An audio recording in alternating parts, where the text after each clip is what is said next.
Olá, boa tarde, a paz do Senhor Jesus, irmãos, tudo bem?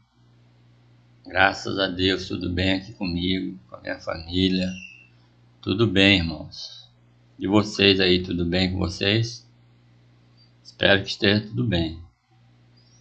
Irmãos, hoje nós vamos falar um assunto que é a unidade no corpo de Cristo. Esse assunto está em Efésios 4, a partir do verso 1. Aí vocês vão procurando aí, enquanto a gente dá prosseguimento aqui no vídeo. Amém? Aí eu queria, irmãos, que vocês colocassem aí o nome do estado de vocês. Isso, só para a gente ver onde é que nós estamos chegando.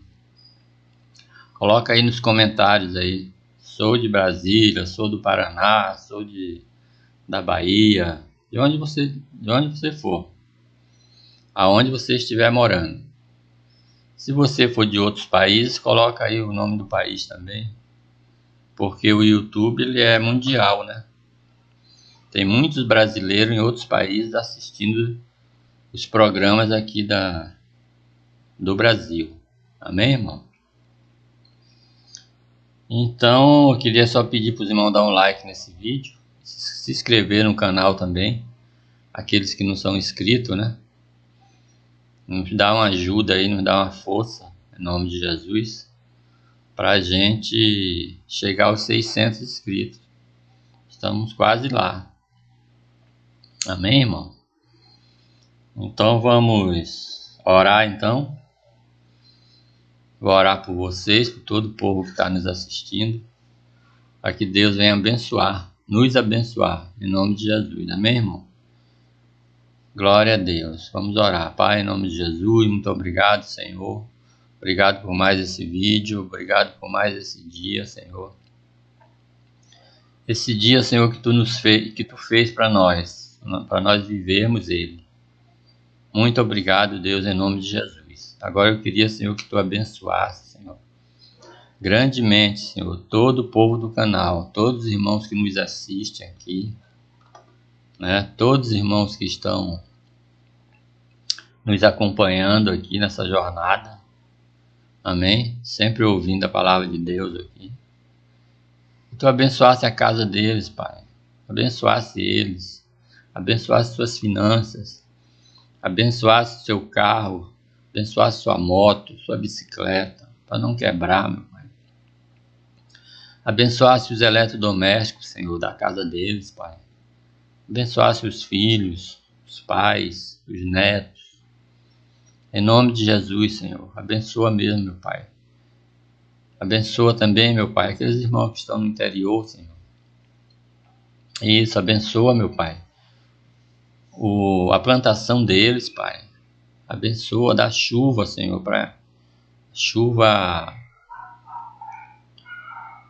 a chuva para que as plantas venham crescer, meu Pai. Amém? Abençoa também, meu Pai, a criação deles, Pai. Abençoa a horta deles, que eles plantam lá. Eles sempre plantam alguma coisa para comer. Abençoa a criação de galinha, de porco, de peixe.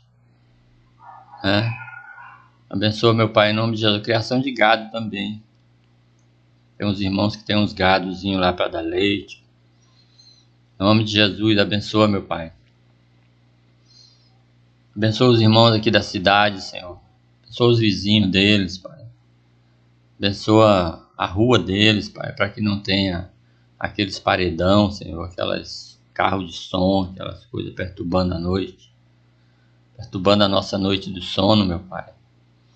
Abençoa o bairro dele, abençoa o prefeito deles, o governador, Senhor, de cada irmão que está nos ouvindo. Em nome de Jesus, meu Pai.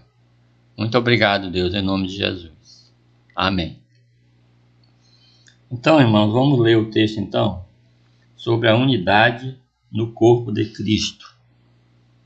Está em Efésios 4. Efésios 4, vamos ler, então.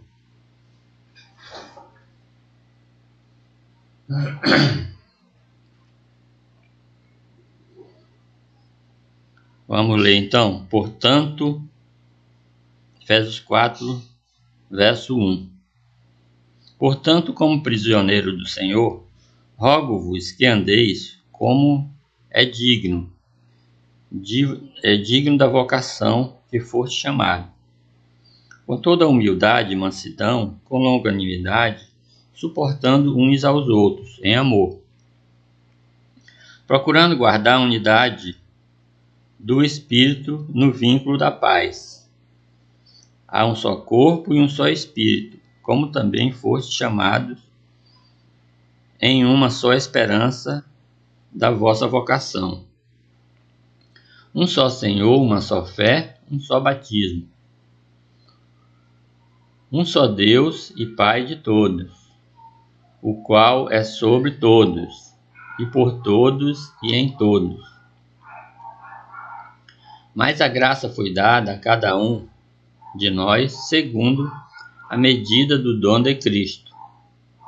Por isso, subindo ao alto, levou cativo o cativeiro e deu dons aos homens. Ora, isso ele subiu, que é, senão, também antes desceu às partes mais baixas da terra. Aquele que desceu é o mesmo que subiu, acima de todos os céus, para cumprir todas as coisas. E ele mesmo deu uns para apóstolos, e outros para profetas, e outros para evangelistas, e outros para pastores e doutores, tendo em vista o aperfeiçoamento dos santos, para que o desempenho do ministério para a edificação do corpo de Cristo, até que todos cheguemos à unidade da fé e do pleno conhecimento do Filho de Deus, a perfeita varonidade, à medida da estatura e plenitude de Cristo, para que não sejais mais meninos, inconstantes, levado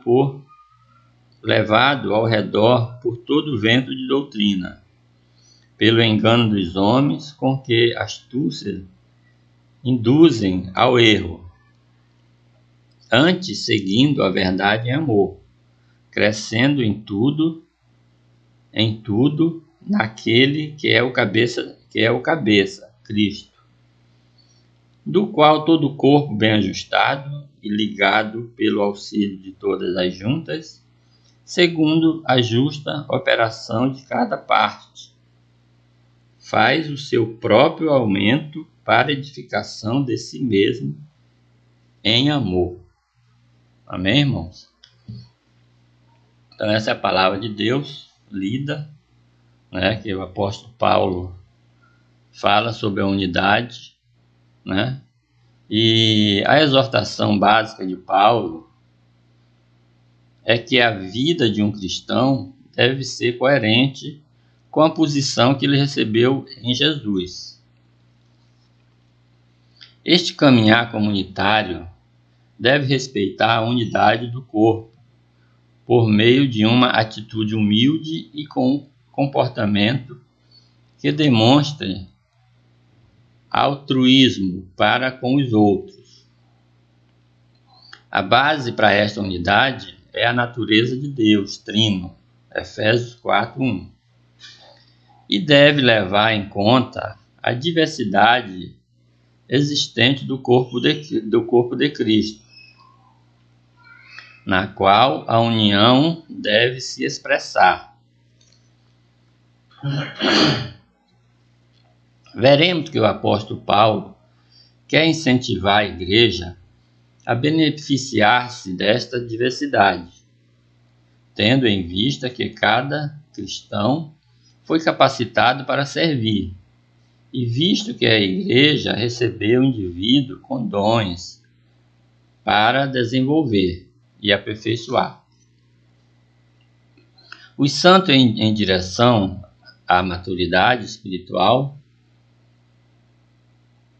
em seu serviço, na união de sua estabilidade, e seu crescimento espiritual. Nos capítulos anteriores, Paulo já lhe havia mostrado que Deus tem um grande propósito para a sua igreja, e também orou para que os crentes de Éfeso pudessem conhecer o maravilhoso plano do seu amor, do seu poder e todas as bênçãos espirituais que Deus oferece. Ora, aquele que é poderoso para fazer infinitamente mais do que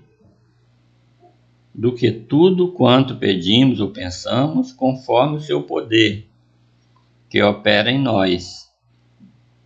A Ele seja a glória na Igreja e em Cristo Jesus, por todas essas gerações, para tudo sempre. Amém. Paulo menciona sua atual condição, que era de prisioneiro, situação esta causada pela sua dedicação à obra para o qual Deus havia chamado. Ele já havia mencionado isso ao declarar: por esta causa, eu, Paulo, sou prisioneiro de Cristo.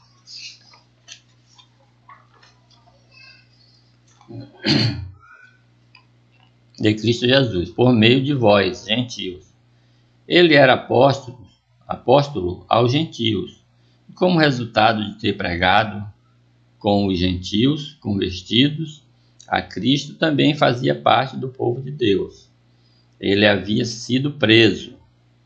É fato conhecido que a vida de Paulo era determinada pelo seu chamado apostólico. Era o seu chamado que orientava o seu serviço.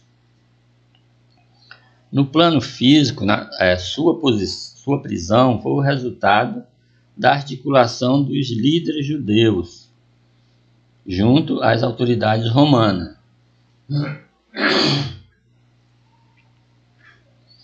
Ele está preso em cadeias em Roma, e enquanto escrevia, provavelmente podia até ouvir o som das correntes de suas algemas. Porém, no plano espiritual, Paulo se considerava um prisioneiro do Senhor Jesus. Em outras passagens, ele diz a mesma coisa. É prisioneiro não dos romanos, mas de Cristo Jesus. Na verdade, Paulo se considera um escravo de Cristo e, como tal, totalmente submisso à sua soberana vontade.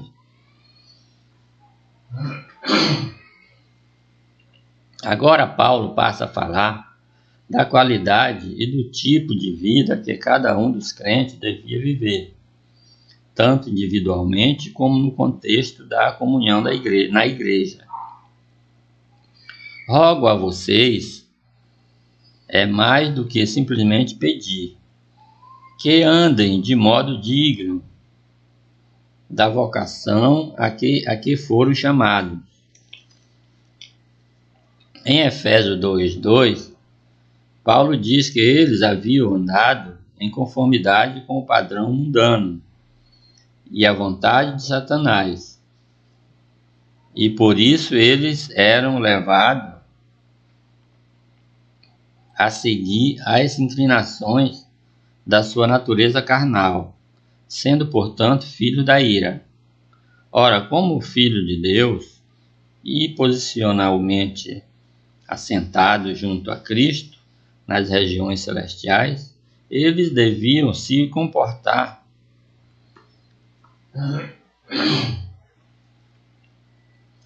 proceder em conformidade com os padrões daqueles a quem agora pertencem, seguem e servem.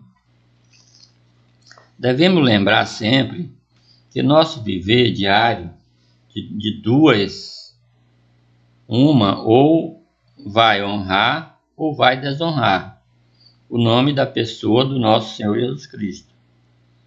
Portanto, devemos ter um procedimento condizente com o nosso chamado,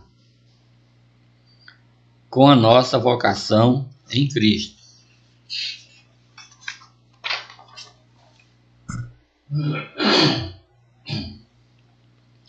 Para os gregos, a humildade não era uma virtude. Para eles e outros povos daquela época, uma vida plena, bem-sucedida, não incluía a humildade. Humildade era tida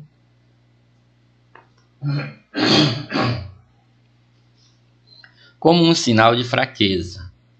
Mas em Cristo a unidade passa a ter um bom sentido e passa a ser uma virtude. Ele viveu, serviu e se sacrificou sem se importar quanto ao que os outros achavam. Ou seja, não se importava quanto ao que o tipo de imagem as pessoas tinham dele. De fato, a humildade não devia faltar no caráter do cristão, pois ele é chamado a seguir os passos, exemplo de Cristo, de Jesus Cristo. Paulo diz que precisamos ser diligentes em preservar a união promovida pelo Espírito Santo, procurando viver em paz uns com os outros. Agora o apóstolo Paulo passa a mostrar que a unidade da igreja baseia-se na natureza do Deus Trino. Um só Espírito, um só Senhor, um só Deus e Pai, os três em um. O versículo 4 inicia falando que há um só corpo, ou seja, o corpo de Cristo. É um só. Todos eles haviam sido alcançados pela graça de Deus para fazer parte de um mesmo corpo. Na verdade, para formarem um corpo, na realidade, esta unidade é uma unidade espiritual que transcende, ou seja, vai além das organizações denominações,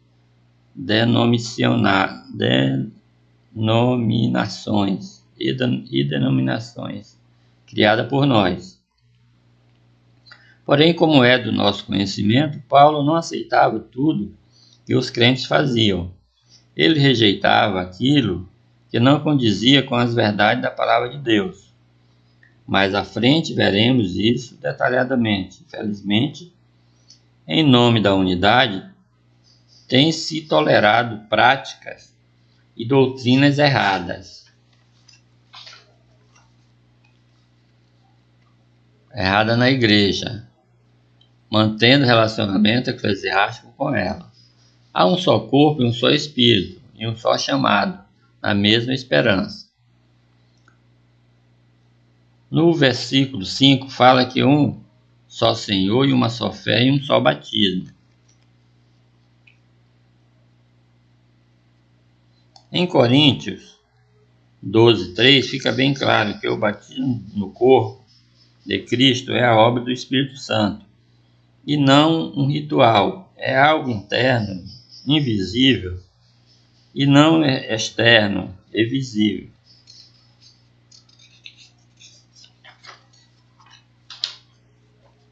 No versículo 6, Paulo apela para assim dizer ao motivo último pelo qual os cristãos são um. Há um só Deus e Pai de todos, um único Deus, que é o Pai de todos eles. Em verdade, deve falar fundo aos nossos corações. Deus está sobre todos na sua igreja. Isto é importante, pois pode ser que existam pessoas agindo como se elas é quem estivéssemos sobre a igreja de Deus. É bom lembrar que essa posição pertence somente a Ele e a mais ninguém. Está em todos, Deus também está em todos, os que nasceram de novo e foram habilitados pelo Espírito Santo. Todo cristão verdadeiro é habilitado por Deus. Ele não só está entre nós, Ele está em nós. Acerca disso, o Senhor Jesus disse o seguinte: o Espírito da verdade que o mundo não pode receber, porque não o vê, nem o conhece. Vós os conheceis, porque ele habita convosco e está em vós. João 14:17. Naquela ocasião, o Espírito Santo estava com os discípulos, mas chegaria o dia que, a partir do qual ele estaria dentro deles. A diferença entre estar com eles, estar e estar, é fundamental. Deus é o nosso Pai que está sobre todos, age por meio de todos e está em todos. Romanos 11:36. Porque dele e por meio dele e para ele são todas as coisas. A ele, pois, a glória eternamente. Amém. O que estamos vendo, irmãos, deve nos motivar a agir na igreja de forma a manifestar exteriormente o fato de que Deus nos fez um só corpo. Na época na qual Paulo viveu, havia muita divindade, cada uma nação, cada cidade, cada cultura, uma deidade. Paulo escreveu em Coríntios 8:5 e 6, porque ainda que há também alguns que se chamam deuses, quer no céu ou sobre a terra, como há muitos deuses e muitos senhores. Amém, irmãos? Irmãos, então aqui é a palavra de Deus lida e alguns comentários que nós fazemos, né? Todo vídeo nós fazemos um comentário aqui sobre a palavra de Deus e sobre a unidade do corpo de Cristo. É isso que nós lemos e nós comentamos. Mas isso é apenas um pequeno resumo, tem muita coisa a mais ainda. Amém, irmãos? Agora, irmãos, eu queria falar com aquelas pessoas, aqueles amigos, aquelas amigas que não conhecem a Jesus ainda, que não seguem o Evangelho, que não vão à igreja, né, que estão com a vida assim desarrumada, a vida precisando de ajuda de Deus. Você quer uma ajuda de Deus? Você quer uma ajuda de Jesus? Se você quiser, você tem que aceitá-lo como Senhor e Salvador da sua vida, da sua alma. Por que você fala isso, missionário? Porque todos são criaturas de Deus, mas filho de Deus, filho adotivo de Deus, só aqueles que aceitam Jesus. A Bíblia fala disso. E para você aceitar Jesus, apenas com a oração, uma pequena oração, você pode aceitar Jesus, né? Aqui nós temos no canal uma oração que se chama Oração para aceitar Jesus. Se você deseja no seu coração aceitá-lo como Senhor e Salvador, nós vamos fazer uma oração nesse vídeo e você vai aceitar Jesus e ele vai transformar a sua vida, assim como fez com a minha. Amém? Então essa oração, ela está baseada em Romanos 10:9.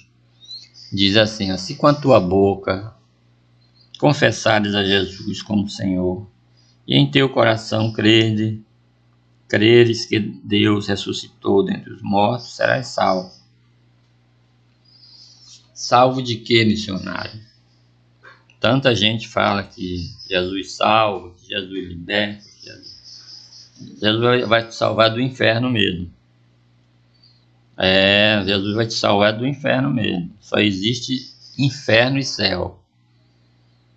A Bíblia é bem clara que o inferno foi criado para o diabo e seus demônios e seus seguidores. Então, quem não aceita Jesus, aceita o Satanás automaticamente. A Bíblia diz que se você não crê em Jesus, você já está condenado. Você não vai ser condenado. Amém? Em Apocalipse 3:20, Ele diz assim: eis que estou às portas e bato. Se alguém ouvir a minha voz e abrir a porta, entrarei em sua casa, e com ele cearei e ele comigo. Então Jesus está falando aqui em Apocalipse, se você abrir a porta do seu coração, essa porta aqui é o seu coração, né? Tem gente que tem um coração duro, que não abre, não conversa com Deus, não conversa com Jesus. Então ele está dizendo aqui, se você se humilhar, se você abrir a porta do seu coração, se você conversar com Deus, Ele vai te salvar. E Ele vai te dar uma vida maravilhosa ainda aqui na terra. Vai transformar essa vida que você tem, nessa vida de derrota, de drogas, de bebida, de confusão na família, de adultério, né, de raiva, de tudo quanto o diabo gosta, você está fazendo para ele. Tenho certeza que tudo isso que está acontecendo na sua vida, o diabo está adorando isso, porque foi para isso que ele veio. Ele veio para matar, roubar e destruir. Só a função do diabo foi essas três funções: matar, roubar e destruir. Então ele destrói tua vida, ele te mata, te leva a suicídio. Tem muita gente que se suicida por causa disso. Se você quiser aceitar Jesus, então Jesus vai mudar a sua vida. E vamos fazer uma pequena oração para você resolver esse problema. E a oração é assim, nós vamos orando e você vai repetindo. Porque você tem que abrir a sua boca e sair de dentro de você. Que diz que a boca fala do que o coração está cheio. Então, se o seu coração está cheio de vontade de aceitar Jesus, a tua boca vai falar. Amém? Então a oração é assim, eu vou orando e você vai repetindo. Ela começa assim: Senhor Jesus, você vai repetindo: eu te aceito como meu único e suficiente Salvador. Senhor Jesus, eu me lanço hoje aos teus pés e entrego a minha vida ao Senhor. Confesso que o Senhor é o caminho, a verdade e a vida. Senhor Jesus, me salva, me liberta. Eu preciso de Ti. Senhor Jesus, eu te peço que o Senhor perdoe todos os meus pecados. Senhor Jesus, eu te peço que o Espírito Santo entre na minha vida e faça morada eternamente. Meu Deus, eu te peço que o Senhor me receba como seu filho, filho adotivo e irmão de Jesus. Obrigado, meu Deus, pelo Senhor me receber como seu filho. Eu te peço, Jesus, que o Senhor me proteja de todo mal e me ajude a tomar as decisões corretas da minha vida. Amém. Então é só isso, irmão. A oração é muito simples, né? Como você vê. Você que aceitou Jesus agora, você fez essa oração, tenha certeza que o Espírito Santo ele já entrou na sua vida, né? E já está fazendo um rebuliço na sua vida, uma transformação na sua vida. Amém?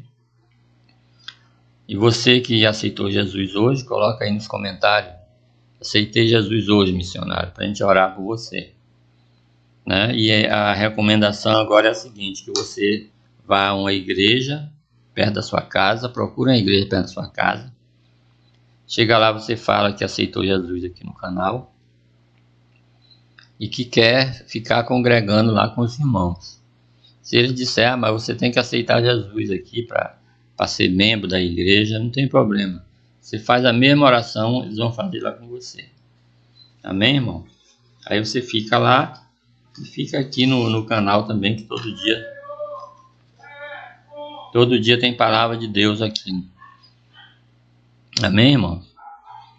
E é só isso. Agora nós vamos, irmãos, orar. Nós vamos orar agora pelos pastores, para a gente terminar o vídeo. Vamos orar pelos pastores. Pai, em nome de Jesus, muito obrigado, Deus, por mais esse dia. Muito obrigado, Senhor, por mais esse vídeo, Senhor, que Tu nos concedeu, Senhor, para a gente fazer aqui. Em nome de Jesus, Senhor. Abençoa, Senhor, todos os pastores. Abençoa o nosso pastor lá da igreja, Senhor, que nos ensina. Abençoa, Senhor, a vida dele, a família dele, meu Pai, em nome de Jesus. Abençoa os pastores dos irmãos que estão aqui nos ouvindo. Abençoa todos os pastores das nossas igrejas em todo o Brasil, meu Pai. Em nome de Jesus, Senhor. Nos abençoa também, meu Pai. Abençoa a família deles também, meu Pai. Em nome de Jesus, Pai. Abençoa as ovelhas deles, Senhor. Abençoa, meu Pai, em nome de Jesus, Pai. Amém. Amém, irmãos? Então, estamos terminando o vídeo por aqui. Eu gostaria só de deixar um grande abraço aí para todo mundo, né? E muito obrigado pelos irmãos estar aqui, esses 30 minutinhos aqui com a gente. Amém? Então, até o próximo vídeo. Amém.